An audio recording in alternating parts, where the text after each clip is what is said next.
เรียนบานเดอร์ญาติโยมทุกคนทุกท่านนะทักไทยเสาร์วันที่16พฤษภาคม2568แต่ละมื้อก็ผ่านไปอากาศก็ครึ้มจักหน่อยมันเนี่ยดีว่าอากาศดีบ่ร้อนบ่หนาวคือทุกข์ที่พอทนได้ล่ะเรียกว่าสุขทุกข์ทนได้ยากก็ว่าทุกข์นะสุขทุกข์เราก็อยู่กับสิ่งปรากฏนี่แหละธรรมชาตินี่แหละแต่ละมื้อ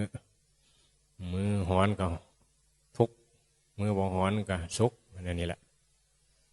จิตที่ยังหลงอยู่ก็ปรุงแต่งไปทำงานไปก็บ่ผิดบ่ถือแต่มันสำคัญที่ว่าเรียนรู้บ่นะเรียนรู้ที่จะอยู่กับธรรมชาติ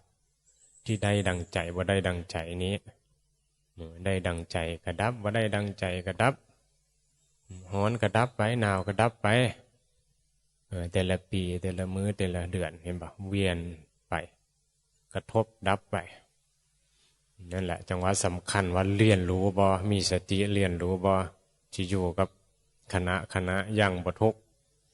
อันนี้คือการเรียนรู้ธรรมะเรียนรู้ปัจจุบันเรียนรู้ชีวิตเนี่ยเรียนรู้ความจริงนั่นแหละว่าธรรมะคำสอนพระพุทธเจ้าเพิ่นก็มาสอนให้เราเรียนรู้ความจริงเรียนรู้ที่จะอยู่กับ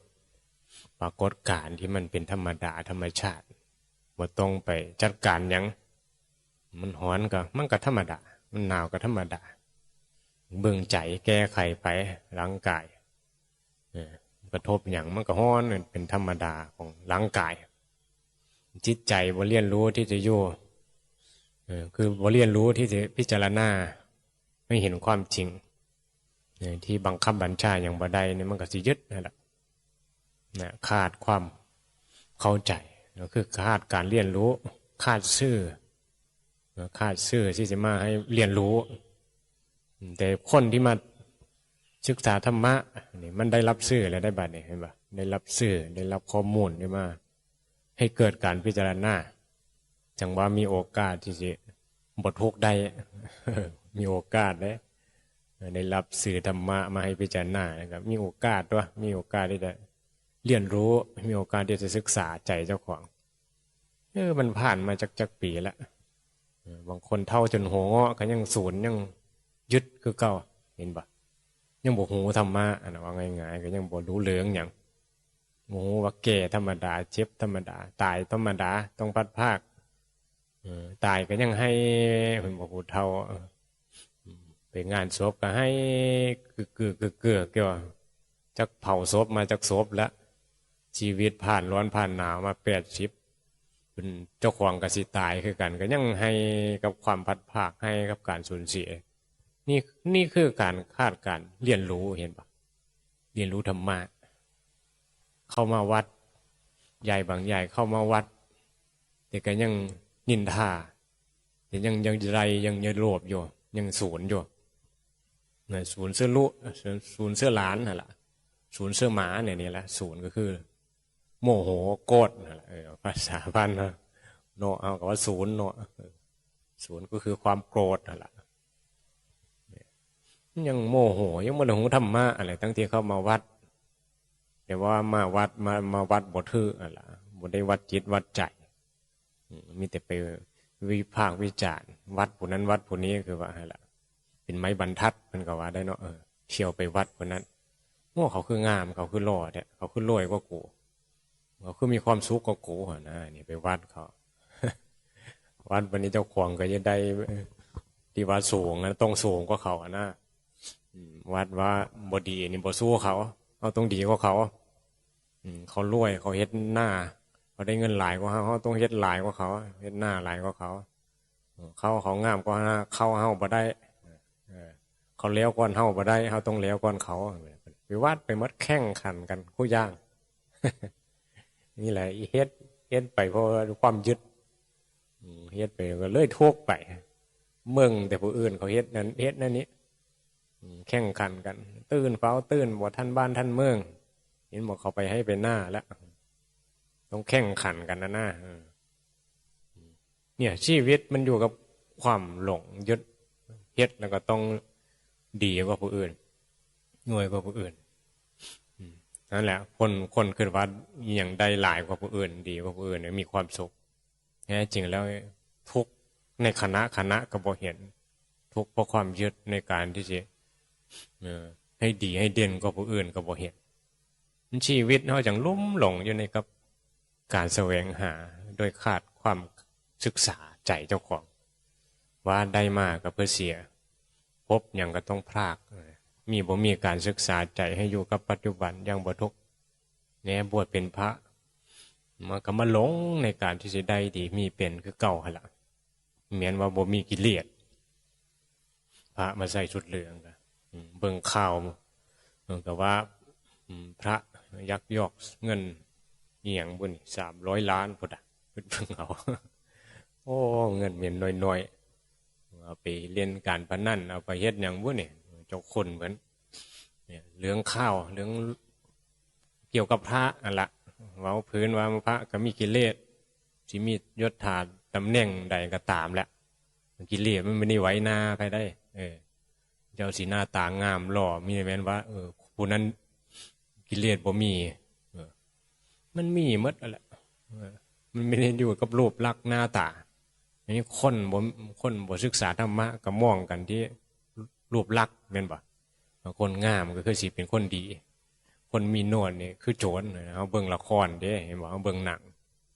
พระเอกต้องหล่อแม่นบ่พระเอกนี่ต้องหล่อเป็นคนดีโจรนี่ก็ต้องหน้าดุมีโนวดขี้ร้ายวันนี้แหละคนโจรคนร้ายมันก็แม้นอยู่หั่นล่ะถ้ามองในแง่ธรรมก็หมายถึงจิตใจที่งามก็เป็นคนดีหั่นล่ะแต่รูปลักษณ์มันก็ไม่ได้บ่งบอกว่าคนงามนี่สิเป็นคนดีคนหล่อเป็นคนดีฉะนั้นชีวิตเฮามันต้องอยู่กับการศึกษาเด้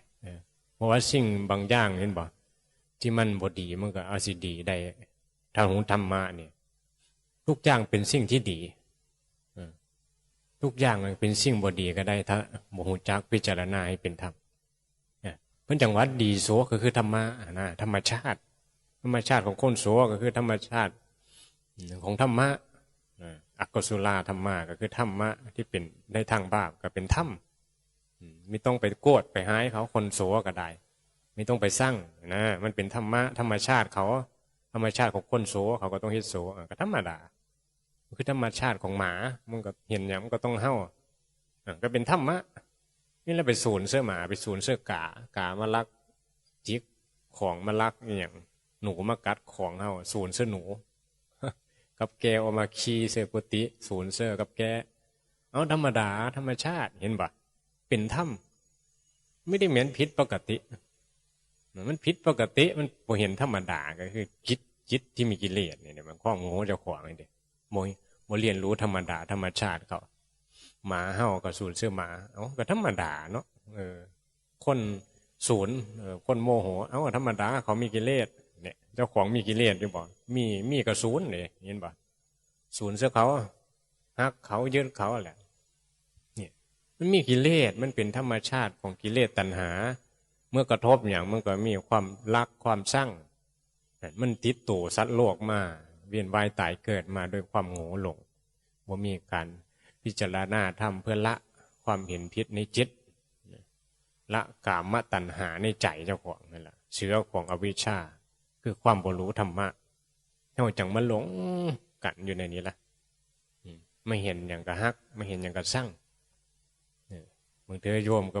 เบิ่งคลิปหนึ่งกับโยมถามพระว่าไม่ยิ่งมักพระพิษบ่โยมก็ว่าพิษเลยเนาะไปมักอย่างพระ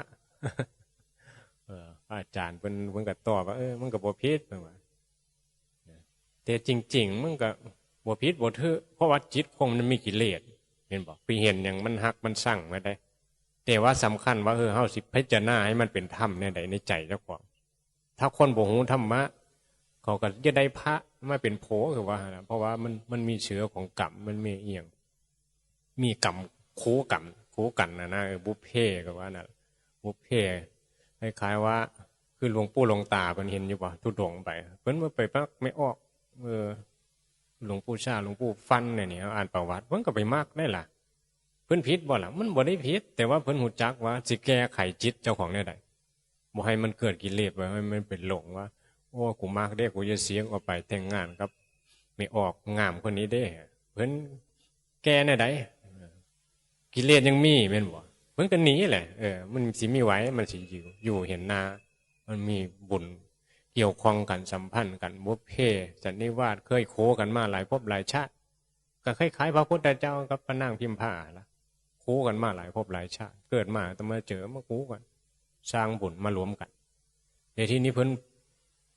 มาบวชเป็นพระอรหันต์เลยเห็นบ่สิทธัตถะพุทธเจ้าเป็นอรหันต์กลับไปหาพระนางพิมพาพระนางพิมพายังฮักอยู่บ่ก็ยังได้ฮักพระได้หั่นน่ะเอ้ายังฮักโผเห็นเนาะโผ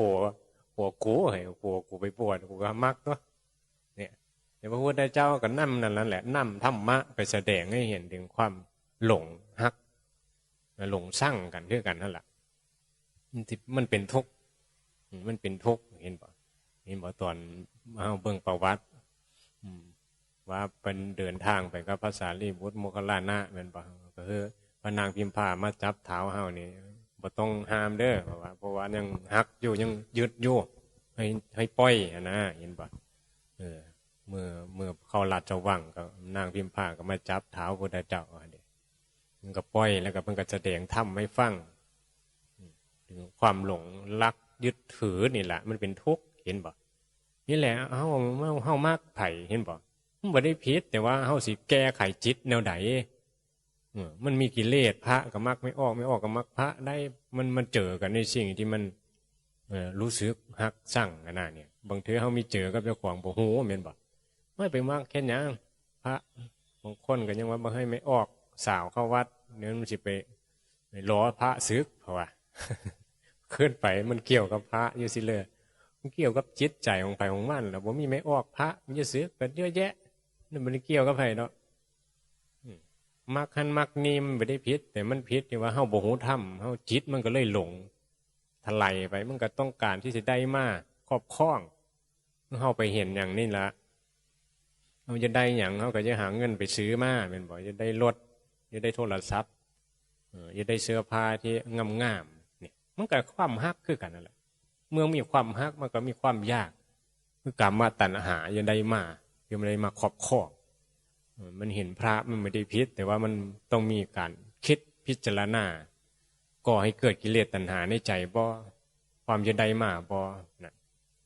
มันต้องใครควรแล้วก็เป็นเรื่องของพิษศีลธรรมพระมักโจมกันต้องพิจารณามันเป็นเรื่องกิเลสเราต้องพิจารณาตามคำสอนพระพุทธเจ้าละความหลงในจิตเจ้าของ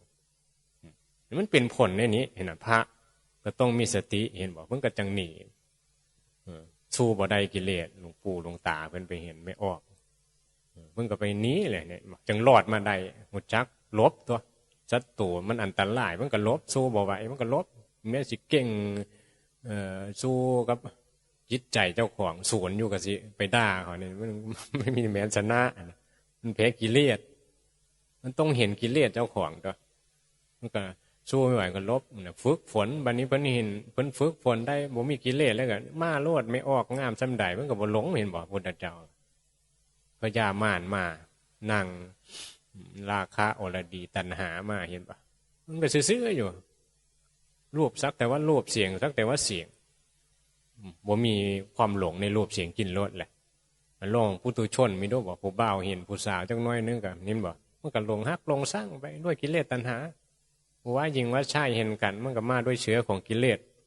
มันมีความชอบความสร้างคือกันหมดแหละมาเห็นพระเขาก็ชอบก็ได้เห็นบอกแต่ว่าเขามีสติในการเรียนรู้จิตเจ้าของว่าชอบนะชอบเพื่อ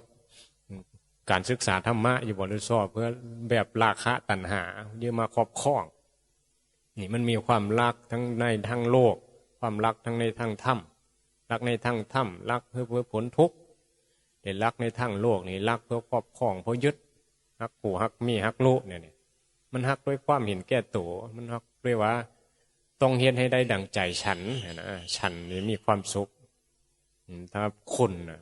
คือผัวเนี่ยคุณผัวคุณเมียนี่คุณลูกเนี่ยเห็นให้ถือใจข้าพเจ้าเนี่ยข้าพเจ้าก็มีความสุข มันเฮ็ดไปด้วยต้องการให้เขาเฮ็ดให้ทึฮักเขาโย่แต่ว่าเขาต้องเฮ็ดถือใจนะถ้าเขาเฮ็ดบ่ถือใจก็สร้างเห็นบ่ว่าฮักในทางธรรมเนี่ยมันไปถึงว่าเมตตาด้วยความเข้าใจในธรรมะด้วยปัญญานะหวังให้คนพ้นทุกข์หวังสอนธรรมะเนี่ยพระพุทธเจ้าให้พิจารณาทุกอย่างเป็นธรรมะคนดีเฮาซอยเขาไปส่งเสริมในสิ่งที่มันดีคนโสก็ยังไปส่งเสริมเด็กก็ยังไปสร้างเขานะเห็นปะให้ห้างคนพ่านอย่าไปคบคนพ่านขจัดคนสวยจะไปโม้อบายมุกขยันเนี่ยเห็นปะขยันเพียรมีความเพียรมีสติเหมือนพระพุทธเจ้าพันว่าความเพียรที่ถือตองความเพียรในขณะความเพียรในการเรียนรู้กิเลสเจ้าของคณะใดที่ตายเห็นรูปได้ยินเสียงเนี่ยเห็นปะใจมันไปคล้องไปปรุงแต่งเพื่อก่อให้เกิดความยึดในรูปก่อให้เกิดความหลงในเสียงนะมีตัวตนพอใจในรูปในเสียงนั่นแหละขาดความเพียรขาดสติบทซื้อว่าภิกษุนั้นเป็นผู้ขยันนะเป็นผู้เกียจค้านขี้ค้านเพราะว่าขี้ค้านเพียรนะอันนี้แหละคนขี้ค้านความเพียรในทางธรรมหมายถึงเพียรมีสติในการระลึกรู้ตัวในการพิจารณาธรรมนะความเพียรในทางธรรมวินัยความเพียรคือเฮ็ดการเฮ็ดงานขยันสร้างนั้นสร้างนี้ขยันนั่งสมาธิขยัน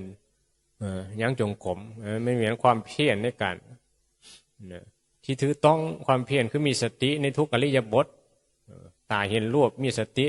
อยู่ในเมืองอยู่ในทำทีทำงานมีความเพียรเห็นเพียรก็คือมีสติในการพิจารณาจิตใจเจ้าของนี่เป็นผู้ขยันผู้บ่เกียจค้านผู้บ่ขี้ค้านนี่ได้ผู้บ่ขี้ค้านผู้ขี้ค้านก็คือระบบมีความเพียรนั่นแหละบ่มีสติกระทบตารูปก็ไหลไปกับรูปโอ้คืองามแท้โอ้เสียงคือมนต์แท้โอ้อาหารคือแซ่บแท้อันนี้แหละขี้ค้านนะขี้ค้านก็คือบ่มีสติ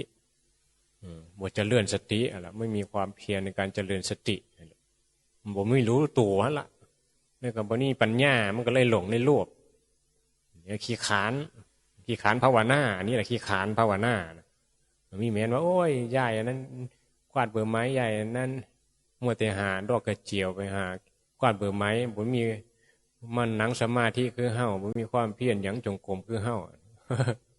นี่เห็นบ่ม่วงกันแน่นั้นเพียรมีสติบอกว่าเฮาสิเฮ็ดหยังเฮาก็มีสติในการรู้ตัวย่างไปมันเหยียบหยังเหยียบหนามเจ็บหูตัวว่าเวทนาเกิดขึ้นนี่บอกกระทบเวทนาได้คือทุกข์เหยียบหนามเข้าไปมันทุกข์หรือเตะหินเตะต่อเกิดความเจ็บปวดขึ้นมาหายบ่บัดนี้หายกระต่อบ่หายต่อไหมหายหินส่วนมากมันหายได้เนาะโอ้ยผู้ใดมาว่างของไว้เนี่ยหายหินหายกระต่อหายอย่างแทงตาเจ้าของสวนเสื้อต้นไม้ตัดผู้ใดไม่ได้เหม็นได้โทษเจ้าของนี่แหละเห็นบ่ขาดความเพียรขาดสติคนขี้ขานเพียรสติและอีกอย่างหนึ่งกับบริหูธรรมะอ่ะล่ะบริหูความมะบ่เลยบ่มีความเพียรในทางธรรมมีแต่เพียรในทางกิเลสเพียรเพื่อว่าสิเอาสิได้สิมีบ่ทำให้ทำหน้าขยันขันแข็งอันนี้เพียรเพื่อตัวกูทั้งนั้นไม่เหมือนทางธรรมดอกแต่ว่าทางธรรมกับขยันทำมาหากินคือกันนั่นละแต่ว่าเพียรที่จะว่างนะการทำงานบ่ได้ทำด้วยความยึดมั่นถือมันเป็นลักษณะที่สบายเลยมีธรรมะแต่ว่าบ่มีธรรมะนี่โอ้ยเฮ็ดไปก็ทุกข์ไปเมื่อยก็กูเมื่อยเห็นบ่ได้ก็กูได้บ่ได้ก็กูบ่ได้ทุกข์นี่บอกเขียงเครียดจริงจังนะจริงจังกับชีวิตพอดนี่แหละหูจักใช้ชีวิตให้มันเป็นหูจักบริหารเงินทองให้มันเป็นให้สมฐานะเจ้าของพระเจ้าว่าเฮาก็สิมีความสุขได้ชีวิตอยู่กับพื้นฐานของจิตใจที่มีธรรมมีแข่งขันเรียนล้ำอยู่เลยว่าสิมีความสุขชาตินี้บ่รวยมันก็ทุกข์อยู่ในนี้แหละว่าความทุกข์มันบ่ได้อยู่ที่ความมีความได้ความเปลี่ยนในโลกความทุกข์แท้จริงคืออุปทานขันธ์พระพุทธเจ้าเป็นว่า เฮาไปมาหลงว่าทุกข์ก็คือการเกิดมาจนเกิดมาป่วยนะ เกิดมาพัดผ้าก็ทุกข์เห็นบ่นี่มันยึดนั่นแหละบ่ศึกษาธรรมทุกข์เพราะมีความหลงในจิตนะความหลงในจิตนี่คือว่าเชิญอย่างมันก็ปรุงแต่งไปหมดมีความเจ็บเฮาก็เจ็บมีความพัดภาคเฮาก็เสียใจมีความตายก็ทุกข์คือบ่ศึกษาแนวทางของจิตใจที่มันเป็นไปในความยึดในความเป็นอนัตตานะบ่เห็นว่ามันเป็นอนัตตาเห็นแต่เป็นอัตตามันเป็นตัวเป็นตนเฮาอีหลีนะเฮาบ่ศึกษาธรรมนี่มันสิเห็นเป็นตัวเป็นตนเป็นเฮาเป็นโพเฮาลูกเฮาอีหลีเป็นของเฮาอีหลีแท้จริงแล้วบ่มีหยังเป็นของเฮานะนี่คือบ่ศึกษาธรรมตาธรรมมันก็หลงกันอยู่ในนี้แหละนี่บ่ฟังแต่เสียงกิเลสว่าตัวเฮาของเฮาเฮือนเฮาโอ้เจ้าคือได้เฮือนงามแต่เจ้าคือได้รถงามแต่ก็หลงไปอีหลีว่าเฮือนเฮาอีหลีรถเฮาอีหลีรถเฮือนเฮาก็ต้องเฮือนงามเฮือนงามก็เฮือนเจ้าว่ามีความสุขว่าเป็นว่าเฮือนเจ้าของงามก็เฮือนเขาอะรถเฮารถงามรถแพงพร้อมรถเจ้ารถเฮือนะแล้วก็หลงว่าดีว่าสุขโอ้ยหลงกันนี่แหละมันหลงในสังขารหลงในรูปเสียงกลิ่นรสหลงในกามพิจารณาธรรมแล้วก็โอ้ยมันมีแต่เนี่ยเห็นอย่างมันมีแต่หันเข้ามาหาเจ้าของก็ได้หันเข้ามาหาธรรมมาละหันเข้ามาหาเจ้าของก็ได้อันนี้ผัดคุกขี้ยกกับกิเลสเป็นบ่มึงก็เลยมีแต่ซื่อกิเลสกับตัวให้มีเห่าพอใจบ่พอใจอันนั้นอันนี้แต่ละคนก็กอกหูเว้าซื่อหูเดี๋ยวว่าผู้นั้นสร้างผู้นี้ฮักเจ้าแล้วก็ลงสุขลงทุกข์กับคนฮักคนสร้างลงกับรูปลงกับเพื่อนกับซ่านกับลูกกับหลานกับของเฮาหั่นล่ะสุดท้ายก็มิ้นบ่ได้นอนในโล่งได้หยังชีวิตได้เปลือได้เรียนรู้อย่างแน่เกิดมามาสุขมาทุกข์มาหายมาฮักกันแล้วก็ตายสิมีอย่างชีวิตสิรวยสิจนสุดท้ายก็ตายเรียนรู้ใจเจ้าของที่สิอยู่กับธรรมชาติที่ปันปากกดโดยที่ว่าบ่ต้องไปปรุงแต่งให้เป็นสุขเป็นทุกข์ใดอยู่นี่ได้มันยะมั่งนี้ได้กระตุ้นให้คนมาปฏิบัติธรรมภาวนาโอ้ยมีเหมือนง่ายๆเห็นบ่ครูบาอาจารย์สักส่วนประพฤติปฏิบัติธรรมยังหาคนน้อยถ้าสักส่วนทำบุญสร้างหันสร้างนี่หลายอยู่ดอกเอานี่ส่งอันนั้นอันนี้มาอ้างเลยเยอะเฮ็ดโจสิหลายขึ้นจังน้อยโยเรื่องบุญแต่เรื่องรักษาศีลนี่ก็พอมีแต่ว่าให้มาภาวนาดับทุกข์โอ้ยยะไก่นี่มันก็แต่ก็เข้าใจได้เข้าใจว่าโอ้มันเป็นนิสัยส่วนตัวพร้อมมันเป็นจิตของคนแต่ละคนที่ฝึกฝนกันมามันก็เลยมีมุมมองที่ต่างกันถ้าว่าคนมีปัญญาก็ตุ้นบ่หลายเนาะเขาสนใจฟังธรรมเยอะแล้วเห็นปะแม้แต่เห็นพระเสียเขาก็จะบวชละมันคือหลวงพ่อเพื่อนเห็นปะมีแต่จะบวชตั้งแต่ยังหนุ่มบวชแล้วก็ตั้งปณิธานว่าบวชซึกแน่นอนล่ะบวชตายฆ่าพระเหลืองแน่นอนนั่นมันมีนิสัยมากอันนี้พระเท่าโบเคยฝึกนิสัยในทางธรรมมีแต่